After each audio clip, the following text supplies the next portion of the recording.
Una risposta dovranno darla i responsabili della protezione civile regionale dopo la tragica alluvione di Palermo.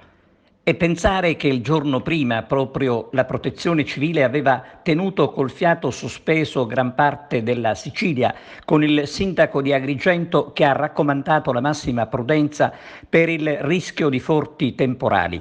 Un pericolo scampato, grazie al cielo, ma non per i palermitani che non hanno ricevuto nessun avviso. La bomba d'acqua praticamente è arrivata nel giorno sbagliato, ovvero ieri. Se l'allerta fosse stata diramata, ha detto il sindaco di Palermo Orlando, sarebbero state attivate le procedure ordinarie.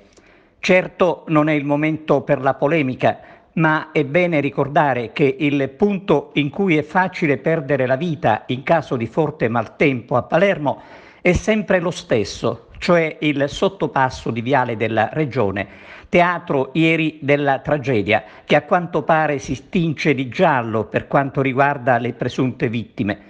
Possibile che non si può fare nulla in Viale della Regione a Palermo per impedire all'acqua di travolgere auto e persone tutte le volte che piove a dirotto? È a questa domanda che si dovrebbe rispondere.